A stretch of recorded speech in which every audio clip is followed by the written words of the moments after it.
Welcome back to the Michigan Business Beat, brought to you on the Michigan Business Network. Chris Holman here, and we are broadcasting from our studios at the Capital Region International Airport. We're going to run down to Detroit right now, spend a little time with Ed Siaje. He is the new president of Bank of America, and congratulations on your new position, Ed. Thank you, Chris. I couldn't be more excited, and thank you for allowing me on the program today. Well, and let's start with, yes, we have money to lend, right? We absolutely do. Okay. Let's talk a little bit about you, Ed Siaje, and your 26-year career in financial services, particularly leadership. Run that down for us.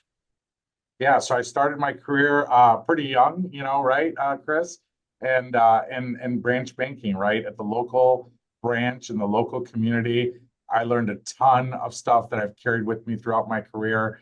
I've also had the opportunity to not only learn kind of the consumer and dealing with the public and all of the products that you'd be familiar with, but then I had some time in the business bank as well, where I got to spend time with business owners and see and learn a lot more about business owners and what they're looking for, and obviously credit and all the different levers that they pull to be successful.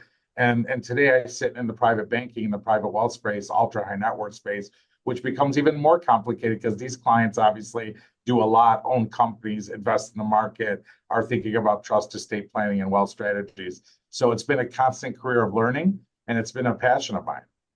Well, I'll tell you what, I've been on bank boards for about 25 years, and there's no better way to know your community than to sit on the loan committee.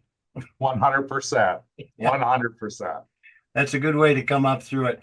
So, as the new incoming president, what are your priorities, and what are you looking to do? First, big focus in our clients and our customers, making sure that we're providing the tools, the resources, the education, the products, right, to really help them achieve their financial goals. That's our purpose. Regardless where we go around the country, it's all about the clients, the customers, right? And ensuring that we deliver for them. We do that in so many incredible ways that I can talk more about. Secondly, it's really about our teammates, right? Because they deliver for our clients. And so if our teammates are happy, they're showing up to work, they're showing up engaged, and they're delivering better for our clients. And then third, our community, right?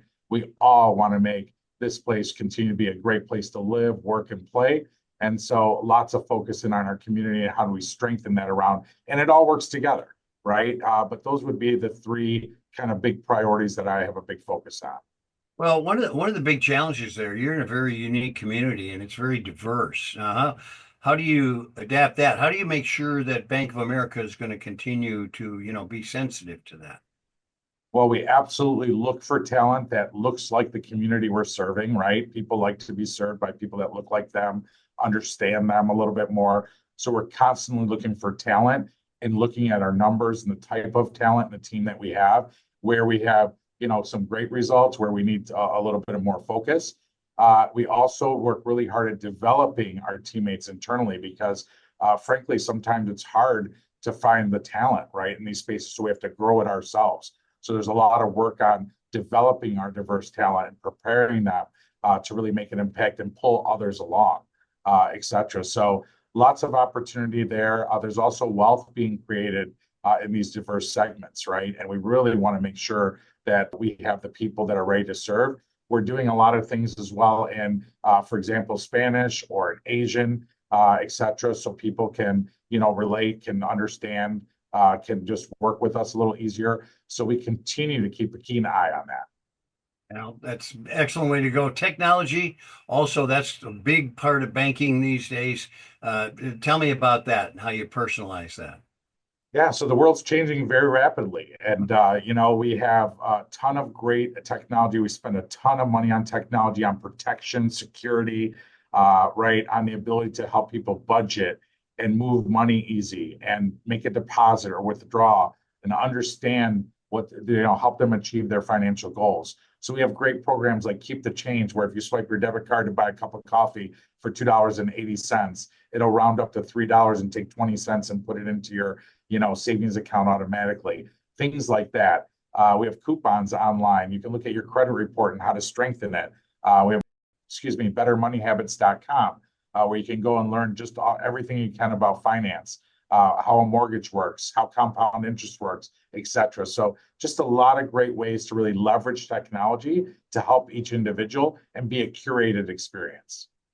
Well, listen, we got probably about 30 seconds left. I want to congratulate you and have you say a few words about your benevolence in your community. 4 million in grants in Metro Detroit alone.